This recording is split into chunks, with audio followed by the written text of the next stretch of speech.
This blind man is the most famous doctor in the palace, but no one knew that at night he would miraculously regain his sight. Thus, he could see many of the palace's secrets. That night the oil lamp suddenly went out and Jack saw an image he would never forget. The concubine's perfect body was fully exposed in front of him. Jack could only pretend to be calm, and with trembling hands, he completed the acupuncture on the consort's buttocks. The concubine greatly appreciated his skill, rewarding him with a whole chest of gold. But that day, an accident happened. The prince suddenly falls ill, and the royal physician drags Jack to his rescue. After an examination, the head doctor concluded that the prince was suffering from a disease and needed immediate treatment. The panicked man rushed to help, but he soon realized something was wrong. There was a strong smell of blood on the towel handed over by the chief physician. Coincidentally, the lights in the house were blown out by the wind. Jack immediately saw a horrible scene. The prince was covered with silver needles by the chief physician and had strong convulsions. The chief physician was constantly wiping the prince's blood from his body. Jack was stunned and showed a horrified expression. However, the chief physician noticed everything. He slowly approached the man, cautiously testing him. Fortunately, Jack's heart was strong enough not to show any panic.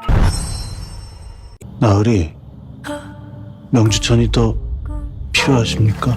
So he was able to escape for the time being. The head doctor breathed a sigh of relief. Then he grabbed the towel from Jack's hand and began to destroy the murder evidence. The chief imperial physician lit the candle, and by the time Jack turned his gaze to the prince again, his eyes had reverted to a white haze. Jack and the head doctor left the prince's chambers, but when the head doctor went back to rest, Jack hurriedly ran back, intending to attempt a rescue. But by then, the prince had already died. Suddenly, the man realized that there was a silver needle in the prince's head. Clearly, it had been left by the chief physician, and this became the only evidence of this tragedy. At that moment, the imperial doctor's voice came from outside the door. Jack rushed to hide. It turned out that the imperial doctor had just arrived home and realized that one of his needles was missing, so he rushed back to look for it. Jack saw the opportunity, intended to escape through the window, but accidentally dropped the silver needle on the ground. Jack saw this and immediately reached out to pick up, but coincidentally, the silver needle actually fell in the cracks on the floor.